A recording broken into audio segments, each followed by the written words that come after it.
that Jesus gave. I don't want us to continue. We are limited to time. There's so much to be addressed today.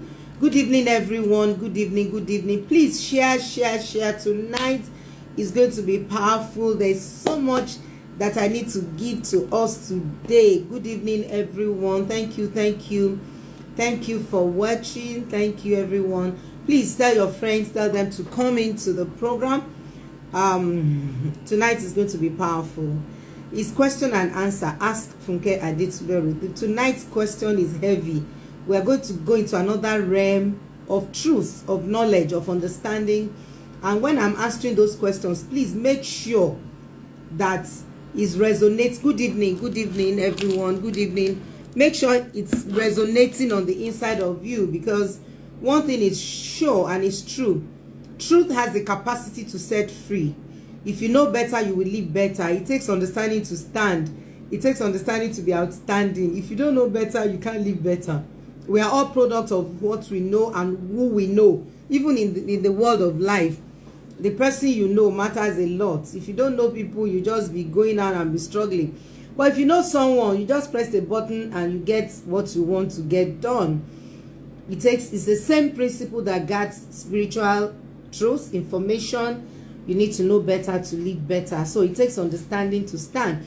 Anywhere you're having pain, if you're struggling with anything or in any situation, just know that it is because you don't know what to do. If you don't know what to do, you're going to be struggling. Thank you for sharing that. Truth makes us free. It's the knowledge of the truth that is applied. A lot of people know the truth, but they are not applying the truth, so they are not being set free. They're still struggling. Now, the question that came to me today came in around 3 a.m. in the middle of the night. And I said, this is an issue. This is a topic that has to be discussed. If one is not careful, you can actually be on the spot for a very, very long time in the act of your struggles. And this question really meant a lot to me, because it's a question I'm answering that I've felt, I've touched, and I've handled. It's a question that I'm answering today. It's not just a question that somebody is, asking. When I read it, I became intentional about it, and I told myself, this is it.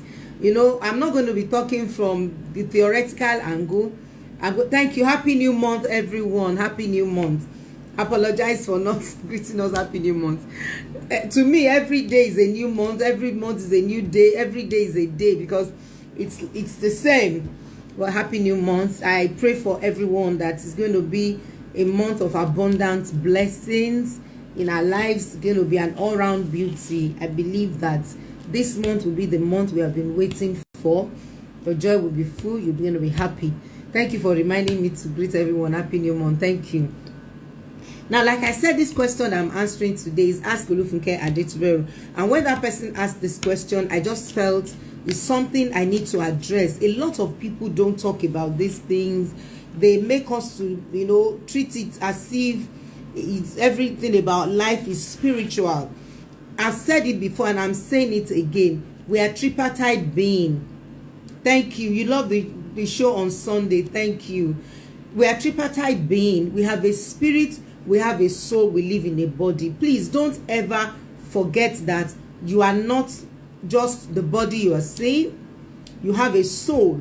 In the seat of your soul lies information, education, pain, experiences, abuse, verbal, emotional, spiritual, whatever it is you're going through or you have been through. Everyone is sitting in the area of your emotions. Then of course your spirit man is the one you use in worshiping God, connecting to God. If you are a believer and you are a born again Christian, let me put it that way, your spirit is alive the day you say, Lord Jesus, come into my heart, come and be my Lord and my Savior. Your spirit comes alive. You start relating with God in the spirit. And that was why Jesus said those who worship him must worship him in spirit and in truth. Meaning that your soul and your spirit has been separated now with your body. So in your body is where you act out, is where you display anger, you slap. you shout, you yell, you commit adultery, you commit fornication, you do things in the body. That's why it's the body that you are using to excel or to release whatever is seated in your soul and in your spirit. If, for instance, your spirit man is on point because you are building your inner strength, your spirit man, when anything upsets you, instead of lashing out, slapping, reacting, you would have processed it. Because what makes you to lash out physically is the pain that is inflicted in your soul. Your spirit is intact. Your spirit cannot get angry. You know, when I say anger, you know, it's still, even if it's a thing that gives you discontentment. Because some people are saying, what about holy anger? Yes, it still manifests in your soul. Your spirit man is the one that is connected to your creator. That is where you worship. That's where you pray. That's why you have to use the spirit man through the word to cleanse you, wash you. I don't want to go theological. I don't want to go spiritual. I'm just trying to make a statement here where I'm going to put it together shortly. Now, the question is, I met a guy. He's 47. He's not married. He's very committed, so spiritual, having to be an elder. Everybody listens to him. Everybody honors him. Is as big as a general overseer in the institution in which he's operating from. Now, the question is, at 47, single, why? He finally, you know, trying to wriggle out of being old and not engaged. So a lot of people became concerned. The people that loved him, I'm talking about a guy now that loved him and all of that. So they chose to, okay, this lady is nice, get into relationship with her. If it's going to work, it will work. If it will not work, it will not work. So they started a relationship. I'm just putting the question together now. They started a relationship, but this person that he started a relationship with noticed something, that is always busy. No time. Busy. Today I'm doing this. Tomorrow I'm doing this. Tomorrow I'm going to do a parish something. And the person begins to ask, why? We're in a relationship. We should have time for each other. Maybe another time I will talk about that. But this is what I'm dealing with today. I'm dealing with trauma. It's a question that came with when something happened and your soul is wounded and you are traumatized and you have not dealt with it. Now, at the end of the day, when the person asks me a question, the first question I ask is 47 years? Okay. Has he ever been in a relationship before? It's asked funkeadetuberu, the program. Has he ever been in a relationship before? He said 13 years ago. When he was 31, a lady broke his heart. Now, do help me to do the mathematics, all my wonderful viewers. He's 47. He had a heartbreak at 31. How many years ago is that? Please get into the calculator and get it for me. He's 47 now. He had a heartbreak at 31.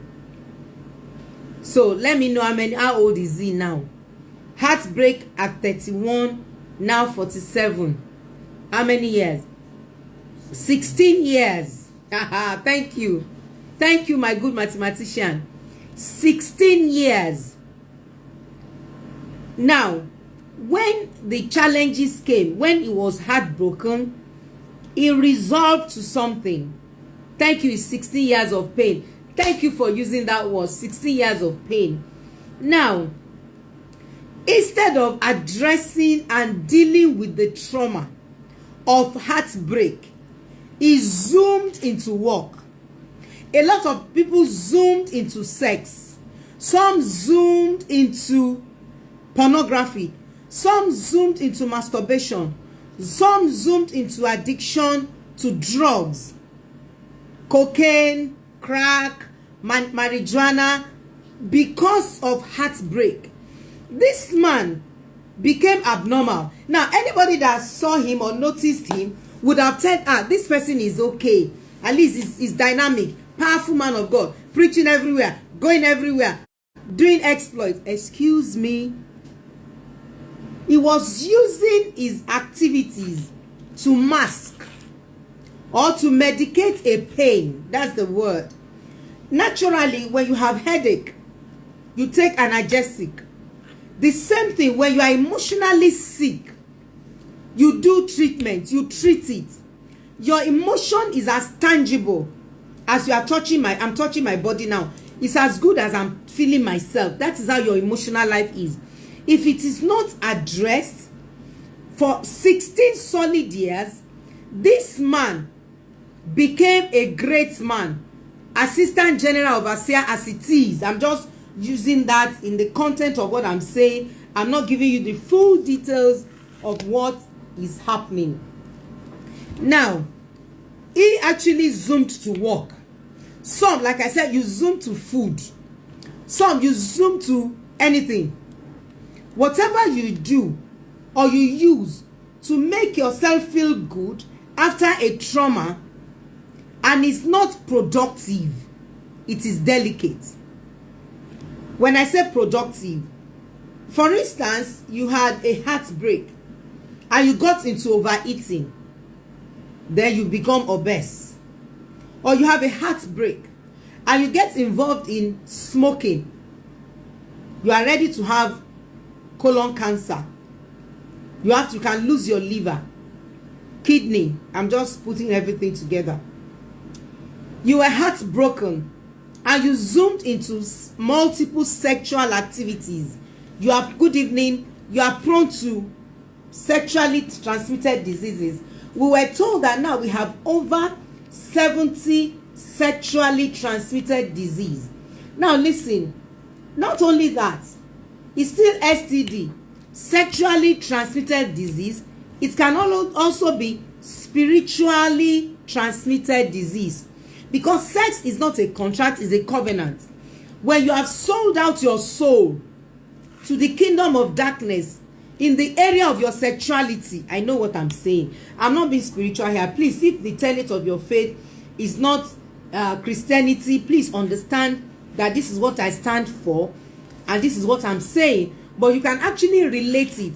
Even in the world of other religion, they believe in sexual chastity, purity.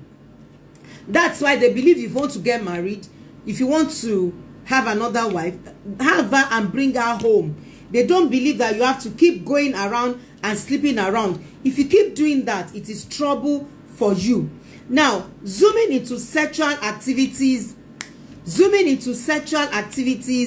the only challenge is that you are getting comfortable, because some zoom to work, like I said, overworking, they become workaholic. This particular person in question became a workaholic. So 16 years of heartbreak, nothing was done to it. He did not address it. He now find himself in a place of having to not to bother about his marital life again. So now somebody now felt, no, you have to be married, life has to continue, blah blah blah. He could not know, or he did not know.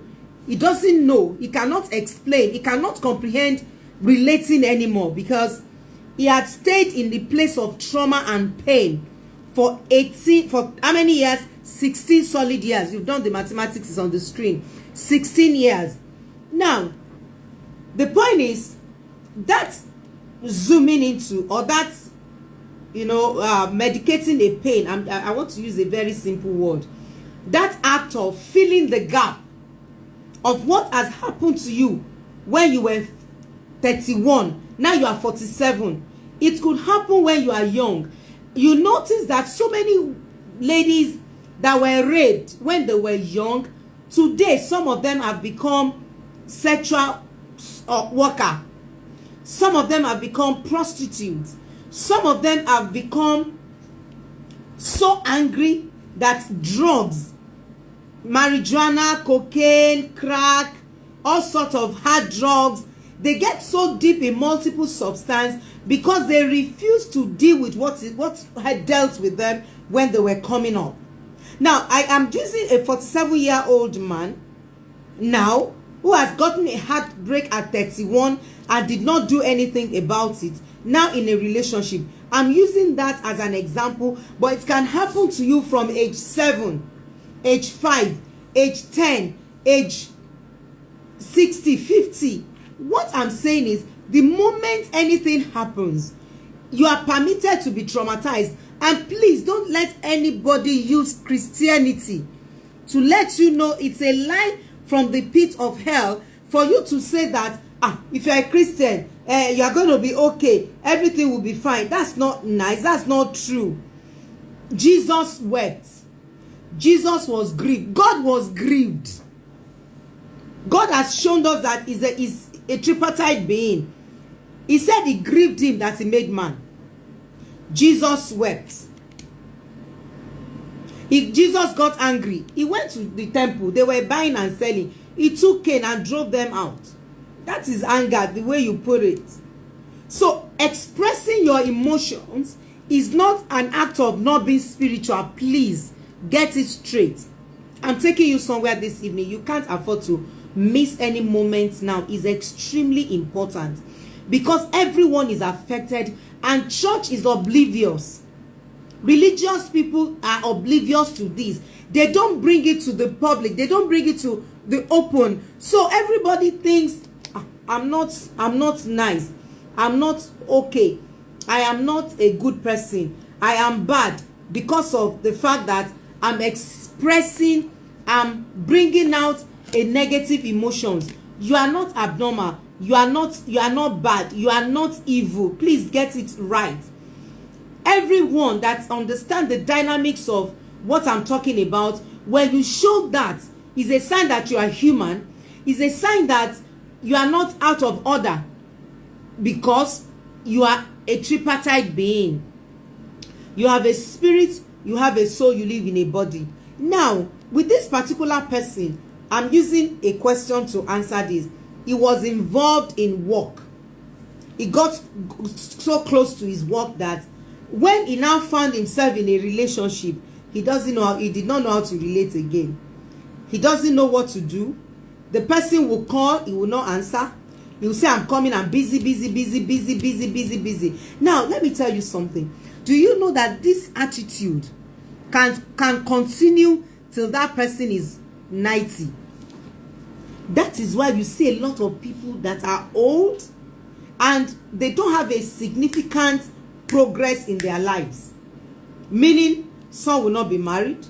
Some would have, become a prostitute. Some would have become a drug addict. And at the end of the day, they've lost their minds. A lot of things would happen. So when you see people at a particular age and nothing is happening, the secret behind it is they were traumatized. They went through a lot. Something happened to them and they did not process it. So that thing became a patched sore. Is there. Now, let me say this. When people go to, thank you, the same. Many married men are the same. They medicate their pain with job. Exactly. This particular person was medicating his pain. Let me explain something here. When things like this happen, God has so much graced us. Number one, we can be in denial. Denial has a way of making you comfortable for a moment, but it's not a permanent solution. Please, for the fact that you are denying an event or an episode or something that happened, that does not mean that it has not happened. But God puts a denial there so that at least you will have a little bit of respite, rest. Then you are numb. I'm going to talk about numbness when it's like you are like a sword that has patches. But let's take denial first. That's why have you heard it before? Please agree with me. If somebody dies now, you are just saying he's not dead. No, he's not dead. He's coming back. Or maybe you lost something. No, I'll find it. I'll find it. They actually robbed you, took away those things, and you felt you're going to find them back. Now, or somebody left you. A lot of us are hearing me today. You invest so much, you invest your emotions so much into a particular relationship, and at the end of the day, in your very eyes, in all honesty, the person broke your heart, and what happened? Left you. I've seen people, hear me today, they are Christians, that will say the guy is coming back. He's married, he has started having children, second, third, fourth, fifth child. I have handled cases like that. We call it denial. The man is married with 5 children, and the lady is still saying, God told me that this is my husband and he's coming back. It's delusion, but it starts with denial. Now, when you keep denying the reality of your pain, you can never heal. That's why in recovery, we say until denial stops, nothing changes. And that is why if you have someone in your life that has a personality disorder, who is a narcissist, the thing is that I'm not going to talk about narcissism yet.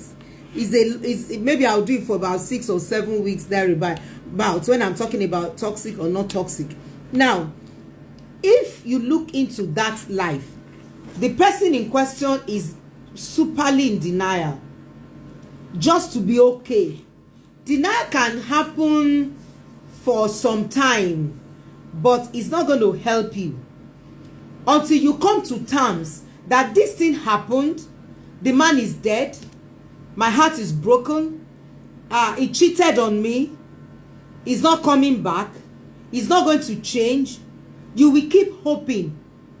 And you know, in our faith, especially Christian faith, we can hope for Africa. We are hopers, and it's good. Hope does not bring shame.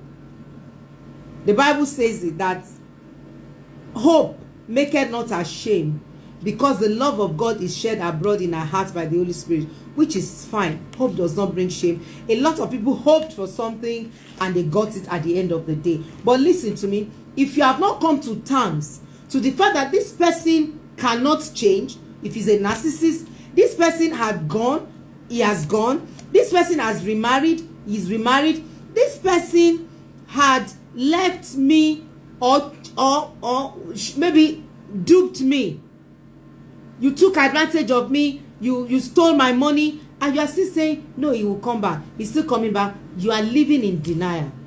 Do you know? Let me give you a practical example. One young man told his dad, I'm going, I want to spend my money, give me what belongs to me, let me go. I'm sure you will guess the person, because I'm taking you to follow me. I don't want to be giving you the details, but you can figure it out. And his father said, fine. There were 2 brothers. The father said, fine, you can go, you can take whatever you want. He gave him everything, and the boy left. He started drinking, smoking, gambling, visiting prostitutes, living large and living big, spending everything. After some time, he will go to a beer parlor, serve them round, give them everything. Thank you. People you got me, prodigal son. You know, thank you. You know, serve them round. He did. And he got to a stage, I'm giving you a revelation in this. He got to a stage, his friends were moving back. My children will say, it's not the hand of oil. Palm oil that people help you to link is the hand of honey. But the proverb before says, it is the hand of honey that people help you to link, not the hand of, no, it's the hand of palm oil that people help you to link. It's not the hand of honey. You understand what I'm saying? Should I interpret it in Yoruba? Before, ọwọ́ epo láráyé ń bá ni lá, wọn kì í báyàn láwọ́ ẹ̀jẹ̀. But now, ọwọ́ oyin láráyé ń bá ni lá, wọn bá ni láwọ́ ẹ̀jẹ̀. Meaning that people don't even lick palm oil now, they lick honey. So those guys that he was spending for, take all the cars, drive out, you know the way people live large and go everywhere. At the end of the day, those guys started backing out. When you get to a place, hear me, some of you that are addicted to sex, you are addicted to drug, you are living large, you are messing up your life. When the ships are down, it's only you that will remain. You are the only one that will be paddling the canoe of your life. Even no matter how much you love your mother, you can't die with her in the grave. My mother died. We did dust to dust and we turned back. No matter how much your wife loves you, if something is spoiled, it's your own that it will become. Listen to me. They will greet you and turn back. You will face it, your life. So at the end of the day, he became poor. He wasn't poor immediately. He began to be broke, gradually. This morning, what's going on? Hey boys, let's go out. Hey guys, let's go out. They are not going out again because you are not offering anything. After some time, he was left alone. Now, let me say this. You need to understand the dynamics of this. The moment you are in that pain of loss. Now, don't forget, the trauma of leaving home is there. The pain of having to be alone and nobody bothered him. His father did not ask for him. The rioter's life. The pain was somewhere there. What even prompted him to say, I want my inheritance? He must have sat down one time or the other to think it through and say, what I did was wrong. I'm not supposed to do this. But now, the point is, the deeper you are in your pain, the deeper you get to in your addiction. That's why the moment you notice a pain, deal with it. Because if you don't deal with it, you need another medication. Okay. You need another drug to keep going deeper in the drugs of addiction. In medicating, I'm not using drugs now. In medicating, you keep doing more. So when the guy noticed he was broke and his friends were backing off, what he did was he actually started working in a big farm. Now, I'm talking about denial. That's what I'm getting here. In a pig farm. When he started working in a pig farm, something happened. He will finish working there, pig farm, piggery. In Israel, it is against the covenant of Israelites to even eat pigs, not to talk of working where they are nurturing pigs. In the Old Testament, not now. Don't get me wrong.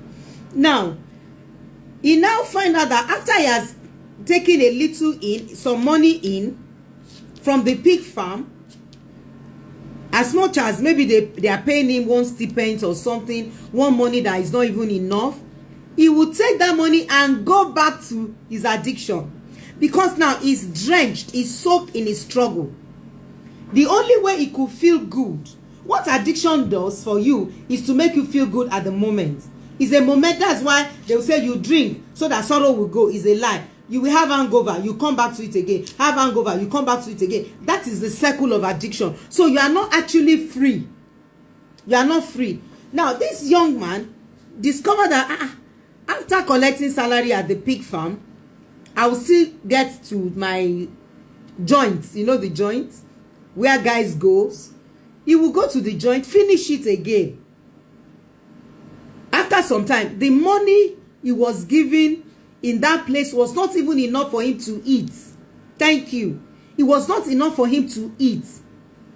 So he will collect salary there, go to nurture, to fuel his addiction, maybe his drugs, maybe his prostitution, maybe visits brothels.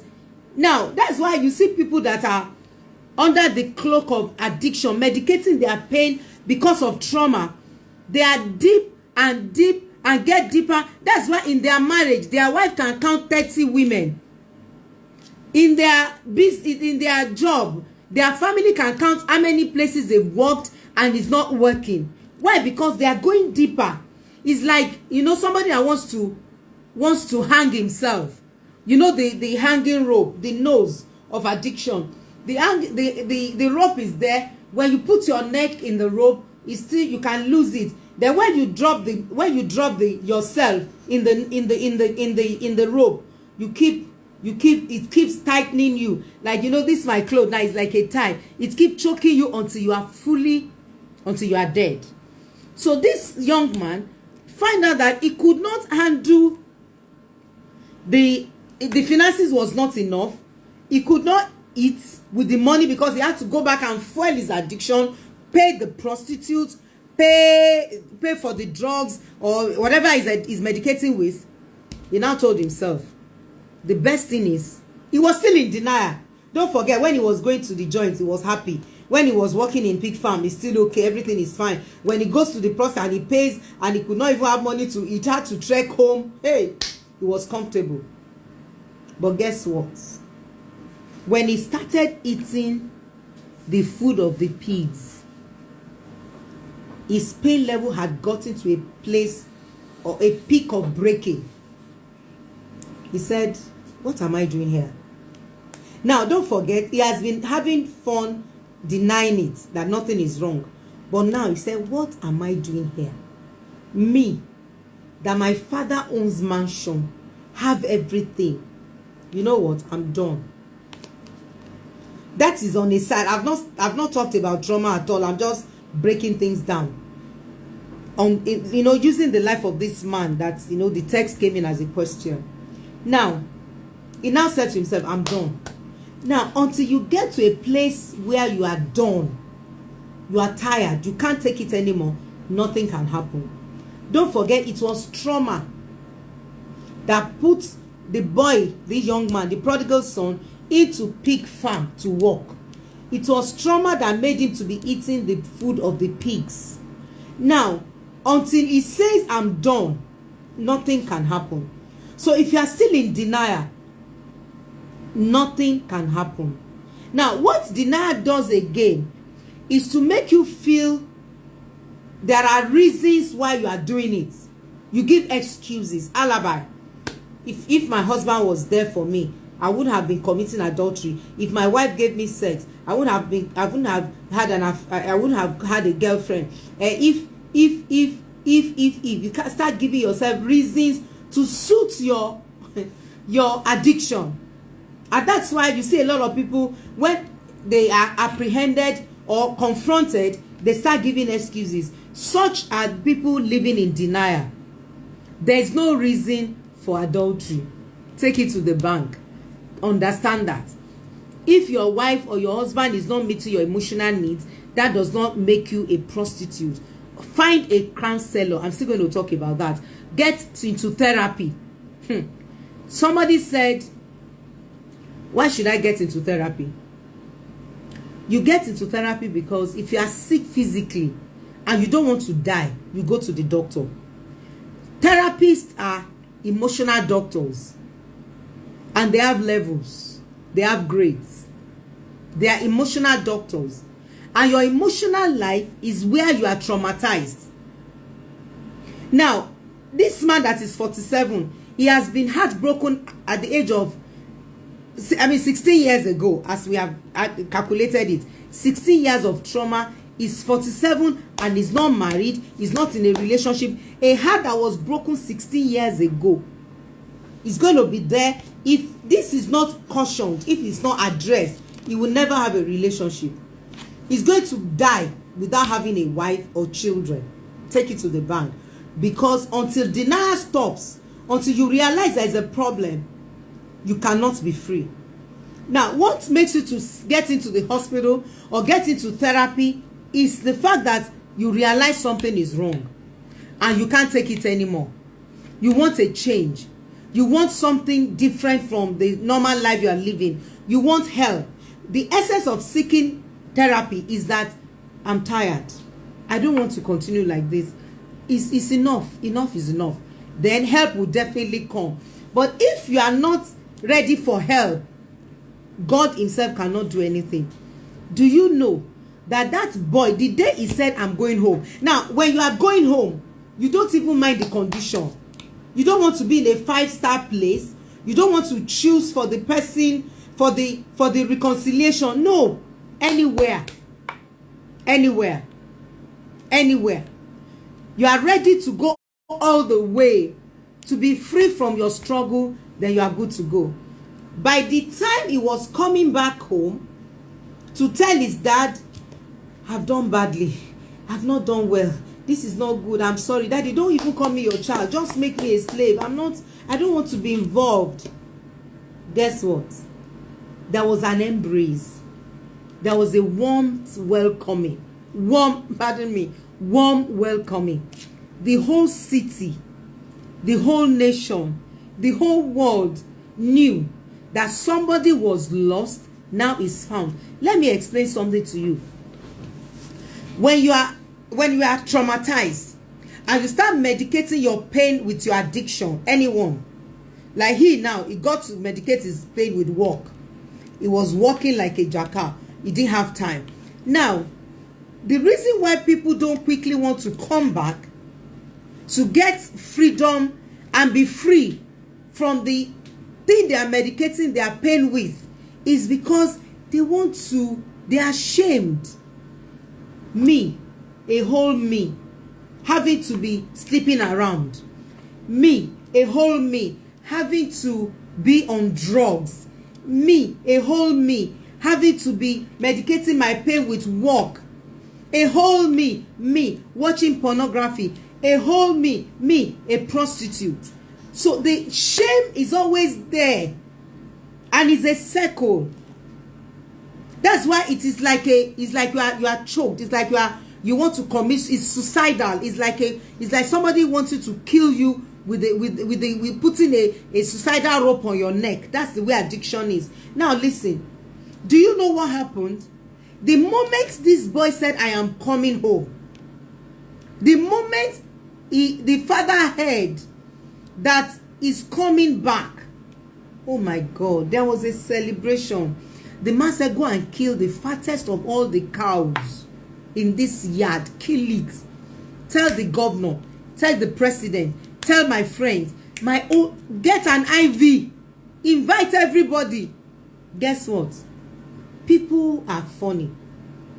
The brother who was playing holier than thou, and that's why, can I warn everybody here? Don't conclude about anybody's life, please. The person, okay, let me put it this way. The stone that the builders rejected can become the head cornerstone. Who knows that experience, God allowed it so that when you are talking, you become a voice in that area. You are not going to be talking on, I think so, theoretically. You will talk, "I've handled it. I was there. I was a prostitute. I was a drug addict. I was a humanizer. I was everything." It will be easy for you to say because you have been there. So don't even act like the brother of that boy. The brother of that boy took offense. You know how many people are offended because you are shining? Because your life is making sense? Because God has decided to turn to you and it becomes your turn? Let them there get angry. That is their headache. You know what the father did? The father of that boy. In Israel, when you are expecting a visitor, let me tell you the way it looks like. If you are expecting a VIP visitor, the host will go to the entrance of the city to usher in that VIP visitor. You know what the father of that boy did? He now threw a party, went to the entrance of the city because he knows that shame is coming with recovery. Shame is coming with the experience. He now said, "Okay, you know what I'm going to do? I'm going to go and bring my son back home, celebrate his arrival with drums and talking drums and celebration. Dancers will come, bringing my son home." Now, guess what? You know why he did that? He did that because, number one, if you want to insult him and say, "Look at him, prodigal, stupid boy, waster of resources," the father will say, "Are you okay? Is it your money they took?" Is it your money they took? It's my money. It's my son. He has gone. He's coming back. The father was ready to walk that shame with him. So hear me, if you are hearing me now and you are struggling, the only thing that is not redeemable is death. Shame is redeemable. Somebody should help me to write it. The only thing that is not redeemable is death. Shame is redeemable. You can gallantly come out of shame and your mess will become your message. Your mess will become your mandate. Your mess will become your ministry. That's not what I was going to share. I went into that because that is very important. Now, I'm talking about trauma. Now, what is bad about numbness, being numb, is you are just not, you are numbed. You have killed that feelings. It's not going to help you. That's why a lot of people get into addiction, because they are numb. Now, I say this and I'm saying it here again. When you have an accident, when people have an accident, okay, let me put it this way. Some, if something happens to them, they shout, they yell. Some will cry, they will shed tears. Some would keep quiet. They'll just keep quiet. We react to pain differently. So when we are numbed, thank you. When we are numbed, we are numbness tells you, let's forget about it. And God puts it there. Sometimes God puts it there. If you are not careful, the moment you are numb, and God did not put numbness there, you can actually go mental. If the pressure of that pain persists. I've been through pains before. If there's no numbness and there's no little rest or respite, some would not wake up the following day. Now, let me give you an example of these things. You need to understand this, the dynamics of what I'm saying. It will help you to quickly deal with your pain and address things and confront those things. Now, let me give you an example. Recently, some guys, one guy was on drugs. He batched a lady's car. I'm taking you somewhere. Batched a lady's car. It happens here in Ibadan, Nigeria. Batched a lady's car. The woman had 3 of her children in the car. And the woman came down and said, why did you batch my car? Calm down and at least show a little bit of empathy, you know? And guess what? And the guy said, if you don't move, I'll kill you. He sat in the car, he didn't come down. And the woman was still there. Why? What are you doing? Calm down. Now come and see you batch my car. And that boy drove and killed that woman in the presence of her children, 4 of them. It is wickedness on anybody's side in this life not to know that when people go through such, they need therapy. Flood is flooding everywhere now. Some people watch their house, watch their properties, watch their people died in hundreds. Do you think it's going to be okay? It can't be. Somebody is raped. Somebody is being molested. Somebody is abused. Something happened that shook your foundation to the bone, to the marrow, rocked you to the roots. And you think, oh, it will go. Yes, you can be numb from the shock. It's a gift of God. But when those things are not, when the trauma is not addressed, it becomes a thing you are going to be forever living. You are going to be living there forever. God is the one that puts the grace to have shocks. It's like a vehicle. You know, when you have your car, that the shock absorber is still intact. When you enter gallops, bombs of life. Life is bumpy. Bombs are in life. Things will rock you. Things will shake you. Things will scatter you and mess you up. It's natural. Please. But when it happens, God will first of all cushion the blow. It depends on your stability. It depends on what you can handle.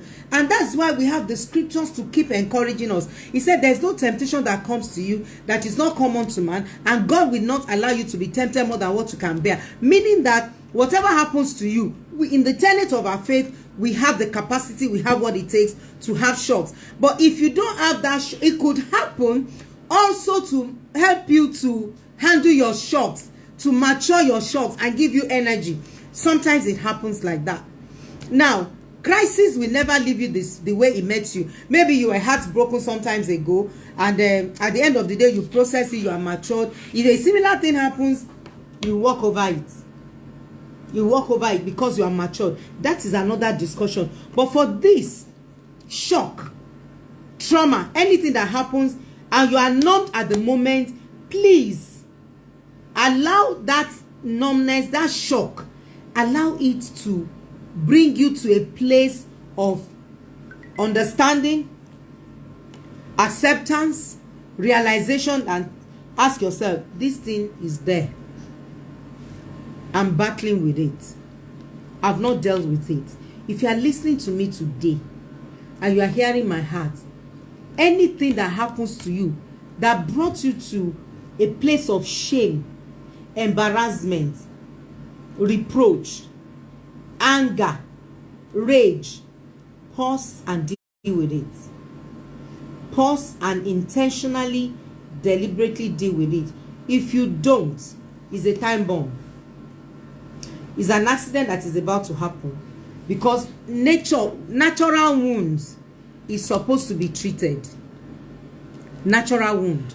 You are supposed to treat a natural wound. Emotional wounds are supposed to be treated. That is why you see some people, they will now hold it and become a serial killer.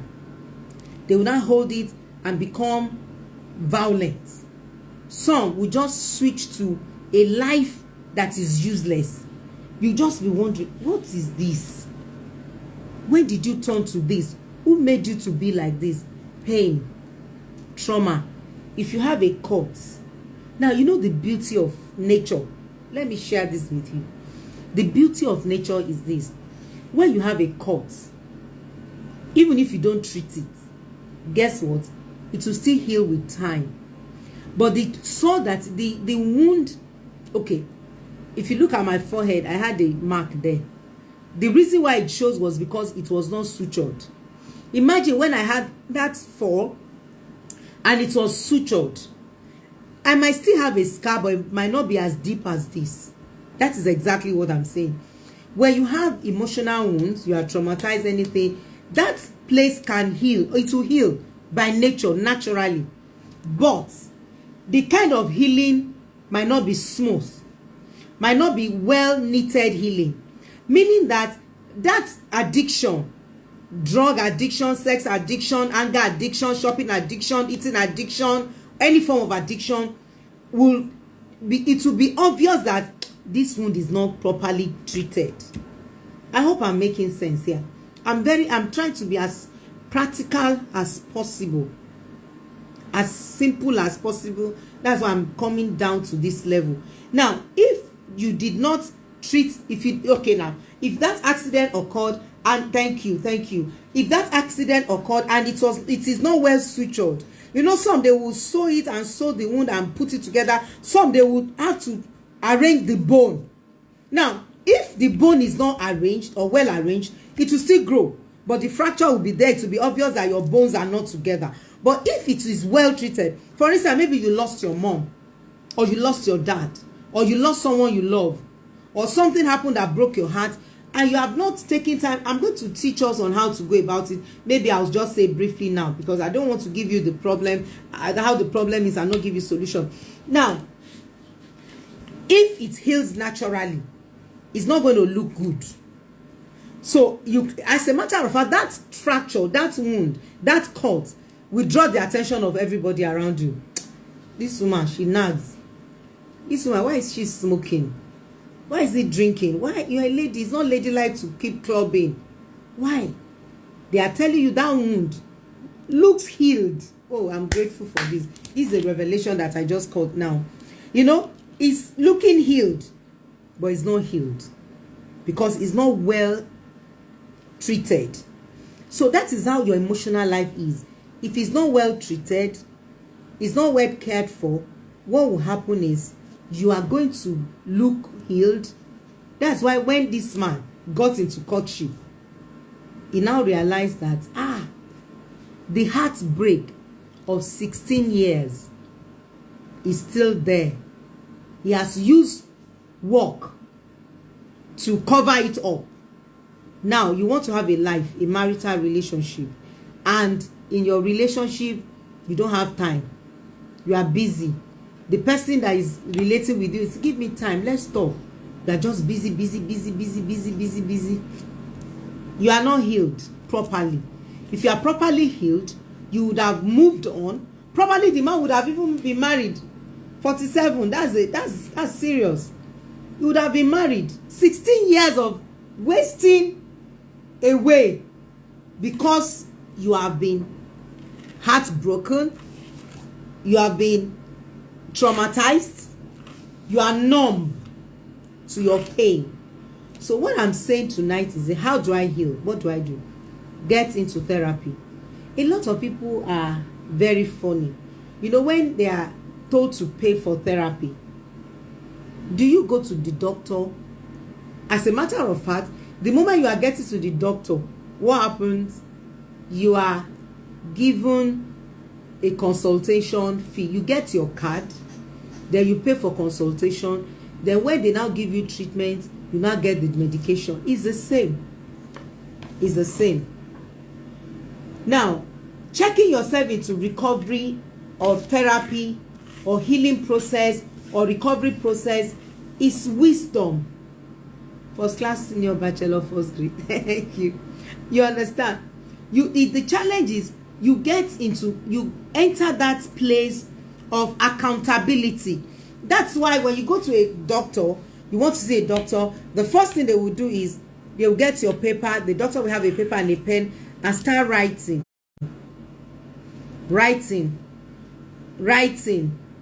getting your information. A lady keyed into therapy today. I just signed her up for therapy today. And I asked her, I said, tell me about your background growing up. I'm telling you solution, growing up. I said, are you from a dysfunctional home? He said, no, she's not from a dysfunctional home. I said, okay, tell me everything about your growing up. She said, my dad and my mom used to beat each other. But my mother told me that you have to stay there, because she stayed there. That's why she's having a husband now, even though the man is dead now. I said, when a child sees the dad and mom fight, the child is abnormal. Now, some, they will not even allow their children to see it. I learned it lately that it is always good to allow your children to see some of the things that is going on in your relationship with your spouse, because you are going to confuse them. When they get married, you say, myself and my daddy and my mommy don't fight. And it's a lie. The woman is covering up.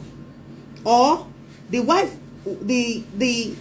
your child or your son, your daughter would think it is normal to treat a woman anyhow, because my dad treats my mom anyhow and nobody is communicating. You need to resolve this and address it. If you don't address it, you are going to destroy your children for life. Meaning that she did not understand what went wrong with her. She just assumed what was happening within her family system was normal, until she started counseling and therapy. And I made her to realize that, come. This thing you saw with your dad and your mom is affecting you now. So now that you understand that that is the reason, you have to be intentional, be deliberate in healing and dealing with anything that will deal with you later. Or else, consciously or unconsciously, the pattern will be repeated. And when those patterns are repeated, the baton is passed from generation to generation. That is what scares me. Most of the time, when things are not properly addressed, when we don't deal with those things, we pass the baton to the next, to the fourth and to the fifth generation. Now, I would advise anyone that has been through anything in life to make sure that you are genuinely ready to go into therapy. It can be expensive. I remember one time I was in the States, and one of my hosts, as it were, went into therapy. She paid $200 per hour, $200 per hour. And as soon as our 1 hour was over, she left. And she came back to the house and said, Mommy, I'm dying. What's going on here? Now, outside this country, people respect professionals. They respect the people that treat them physically, even in the physical world of health. How much more somebody that would help you to treat an invincible wound? It should be more expensive, actually, if you're going to look at it that way, because this person is digging out. I remember a lady that checked into therapy lately. She actually had, I thought we were going to have 5-6 sessions. We just had like 2 sessions, and she didn't even reach out to me again. I don't know. And you know, to us, no news is good news. Please help me to write it down. because I know if she has been going through this a challenge that had to do with, you know, her emotions, she would have reached out. So to a doctor, no news is good news. Thank you. Therapy is therapeutic, and I recommend it to anyone going through life's reality. Exactly. Now the abuse or the insults that we therapists go through and counselors is the fact that people assume that you are not supposed to bill or to charge. We charge, we bill. We charge, we bill because number one is your time you are investing. And you go to work, you are paid salary. Your salary is the work you are being paid for the work you're doing. So the therapists should be paid for the work they are doing. Have you noticed even good doctors are living where they are not valued? Good therapists are living where they are not appreciated and valued. These people, you must have it at the back of your mind. I'm keen into therapy and paying for the sessions. Now, another thing is, what you don't pay for, you don't value. Thank you. He said it's expensive, but it's worth it. It's worth it because now, you know, I was telling a lady that checked into therapy today. I said, now listen to me. You are starting a therapeutic session for this, that, and that. I said, in 5 years' time, you are paying for this, right? In 5 years' time, if you have a problem, you have access to me. You can talk to me. You can tell me this and that, and I won't have a choice to reach out to you. So it's people don't know that when you are privileged to have a therapist, you have a lifetime commitment to that person. Like premarital counseling now, I have 12 sessions, 15 courses, 12 sessions is what I do.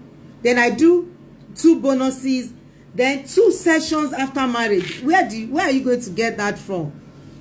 People don't appreciate what will help them to live well. Now this person, this 47-year-old man who has been abused, who has been heartbroken, who was heartbroken how many years ago now? 13 years ago. Guess what? Thank you. They are doing a great job. Thank you. If that person is not treated, if that wound is not treated, he might end up breaking this new relationship. And the bad part of it is we now spiritualize it. And that's not nice. We can't be spiritualizing what is just common pain. Now, don't get me wrong. After some time, it can become spiritual. So in Mending Lives recovery sessions and classes, we go spiritual if you have to go spiritual. 1 hour is come and gone. Can you imagine how time flies? Thank you. That's a value pack. Thank you, Jari. I appreciate that you're appreciating. It's a value pack, and it's value for whatever we're doing. So if you have someone that is going through stuff, please let them send me a DM. You can chat me here. You can send me a DM. You can actually follow my bio. It will link you to one-on-one session. And when I say one-on-one is one-on-one, I told the lady, I said, you can chat me at 2 a.m. If I'm awake, I will reply. I spoke with this girl today. What time is it that we started talking? Because I'm doing therapy for her, and she's not in Nigeria. This was Nigerian time, 3:40 in the midnight, in the morning, and I've not even slept back till now. So it's a lot of work. I appreciate you for watching. Please, that question, I think I shredded it. I broke it down for people to know that if you have been abused or you were raped 20 years ago, 15 years ago, 5 years ago, and your marriage is not working now, it's a sign that you have not dealt with the pain. I appreciate you. No question for today. It's 1 hour. Instagram will not take more than an hour, and I don't want us to lose this content. I appreciate you once again. I love you so much. Bye bye. Share love. Let me see your love. Thank you. I'll see you next week. I'll see you tomorrow for, is it toxic or not toxic? We're going to look at if the relationship is toxic or it's not toxic. We're going to look at it tomorrow. Thank you so much. I love you guys. See you tomorrow. Bye.